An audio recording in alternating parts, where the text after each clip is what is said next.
Up this 10 o'clock hour, a 13-year-old boy has been shot inside of the Westfield Wheaton Mall. Police have arrested another teenager as the suspect. Our Shamari Stone starts us off. Shamari? Well, right now, Montgomery County Police are investigating, as you said, that shooting happening inside of the mall. There were people who were shopping, employees traumatized after hearing that gunfire around 6 o'clock this evening. Now, it ended around here near the Dick's Sporting Goods, and you're about to hear from some employees who told me that they heard the gunfire. They saw medics treating a 13-year-old boy, and tonight that young man is in stable condition. Montgomery County Police responding to Westfield Montgomery Mall for the report of the shooting. Tonight, police telling us this all starts when a 17-year-old is sitting by Cinnabon. He suddenly stands up, pulls out a gun, and allegedly opens fire, shooting a 13-year-old boy around 6 o'clock this evening. Detectives saying the 17-year-old suspect then takes off running to the Dick's Sporting Goods. That's where an armed security guard orders him on the ground, holds him until police arrive, and then officers arrest the teen. Police are investigating to see if the shooting was random or if the 13-year-old was the intended target. Meanwhile, some people who work at stores in the mall exclusively tell me they're shaken up. I was in work, and next thing you know, I just heard 2 gunshots. Pow, pow. So I didn't really think anything of it. And then maybe like 5-6 minutes later, me and my coworkers seeing all these police pulling up, coming through. So we kind of trying to figure out, like, what is, going on? So then I looked and I seen them taking guns and stuff inside the mall. Next thing you know, I seen some little Spanish boy got shot and he was getting pulled out on his little stretcher. And what's your reaction seeing that inside of the mall? I'm just like, it's broad daylight again. Like, people with these guns, these freaking young kids with these guns and these shootings and just all of this stuff going on, it's getting crazy, man. I'm just at work. It's always something going on these days. I can't take it. There were 2 really loud shots that went off, and all of a sudden, this group of kids, they just come running, screaming, I got shot, I got shot, I got shot. This guy comes in limping. He looks too young to get shot, in my opinion. We have and will continue to have an enhanced presence at the mall. Now, that was Commander David Smith. He works out of the Wheaton District, and he also says that investigators are reviewing surveillance video, trying to determine what exactly led up to the shooting. As for the mall, it is expected to reopen tomorrow, and as you heard from Commander Smith, there will be an added police presence. Meanwhile, some of the shoppers and employees tell me that they just can't believe that this happened inside of a mall. I'm Shamari Stone here in Wheaton. Back to you. And some breaking news unfolding right now in Fort Washington. A live look at the scene, and this is what we know so far. A Maryland National Capital Park police officer opened fire during a call for an active shooter at a park there in Fort Washington. That's a live look right now as our crews arrive on scene. Still not clear of any injuries, but this happened around 6:15 tonight. Again, this came down as a report of an active shooter. We're still working to learn more information. We'll pass it along as soon as we learn more. The Department of Justice moves to dismiss charges against a former Olympian accused of damaging the Lincoln Memorial reflecting pool. David Hearn pleaded not guilty earlier this month to a felony destruction of property charge. Well, in court documents, new ones, government lawyers say that information provided since the indictment shows the damage was actually due to flawed installation of the reflecting pool lining. We did reach out to the D.C. U.S. Attorney's Office for comment. They told us the motion speaks for itself.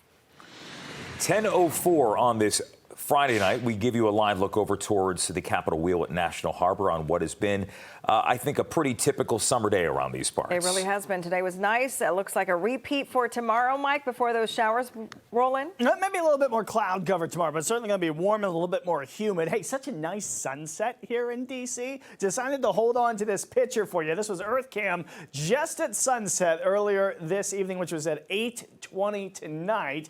Beautiful, colorful sky out there. Now, of course, sun now well down here in Washington. But 80 degrees, partly cloudy skies out there in D.C. Dallas 10 degrees cooler at 70. Baltimore sitting at 77 degrees. Satellite radar not showing you much. You head out to the west, a few high, thin clouds coming across, and that's actually leading a storm system that's heading through portions of the plains and Midwest tonight. See tornado watch box out just down to the south and west of St. Louis, where there's been some severe weather across portions of Missouri today. Center of the storm here in Iowa, and it will be a slow jog. It's going to kind of swing through the Midwest all day tomorrow and then turn to the north of us as we head through the day on Sunday. When it makes that turn to the north, it's going to start dragging some showers and some thunderstorms through the D.C. region. So anticipate that as we head through the second half of your day on Sunday, things could turn a little stormy across parts of the D.C. region. Despite more cloud cover tomorrow, we still expect that it will be a pretty hot day with temperatures right around 90 in the afternoon. Now, I did add the threat for a passing shower or two,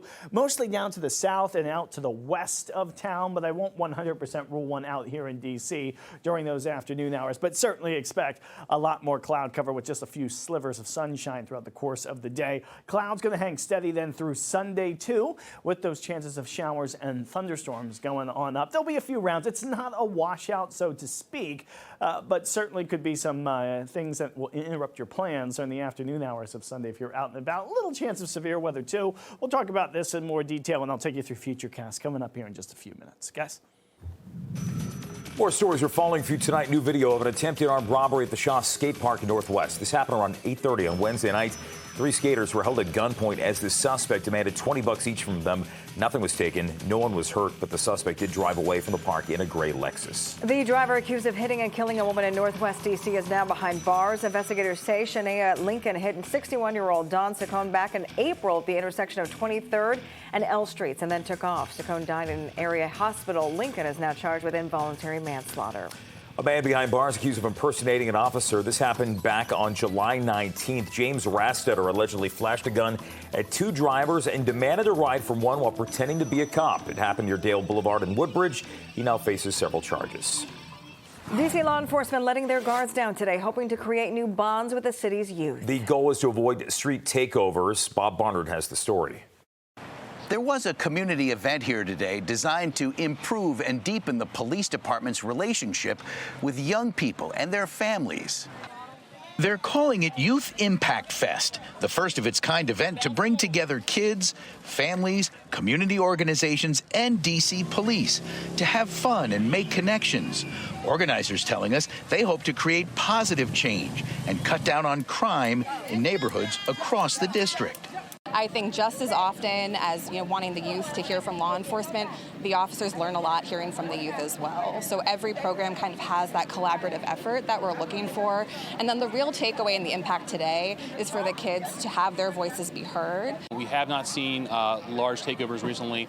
I do think the curfew is a good tool, but it is just that. And like you said, we see those videos and we see the takeovers, but that's a very, very small percentage of young people that are involved in that. And even when you see that, those who are actually engaged in criminal activity are small. Much of the time when we talk about young people in this city, especially when it's on the news, it's when they're involved with things like those dramatic youth takeovers. We've seen them time and again in some of the district's popular tourist areas and new and growing neighborhoods like Navy Yard. Police instituting teen curfews to try to prevent these from happening. A young person's perspective now from one of MPD's new cadets who was here at this festival today.